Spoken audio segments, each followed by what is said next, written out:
Bonjour à tous. Une question très intéressante a été posée sur le groupe Facebook Assist Amiante hier par quelqu'un qui a posé la question suivante. Depuis quand est-ce qu'il faut disposer d'une certification avec mention pour pouvoir faire de l'avant-travaux? Alors, ça fait quand même quelques années déjà et donc à l'occasion, j'ai fait un tout petit historique d'émissions amiantes avant travaux. Avant 2007, il n'y avait pas de certif du tout, ça n'existait pas. Il y avait seulement une attestation de compétence, qui était d'ailleurs pas forcément facile à obtenir, et évidemment l'assurance. Donc avant 2007, la question ne se pose pas.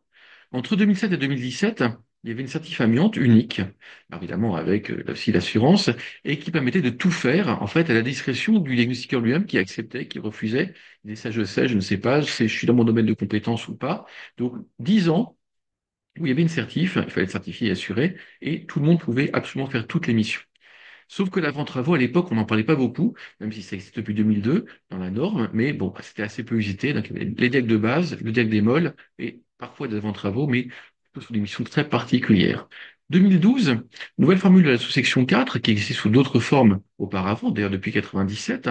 Donc, évidemment, il a fallu l'être. Je le suis depuis 2011, fin 2011, je crois.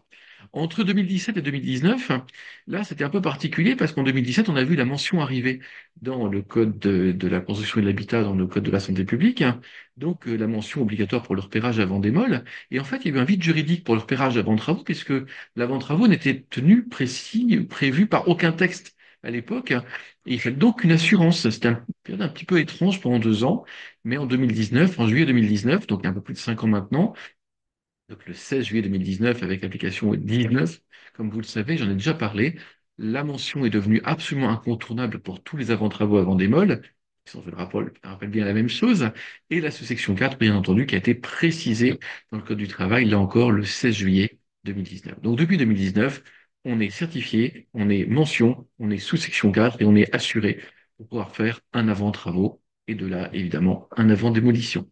Merci, au revoir, bon week-end à tous.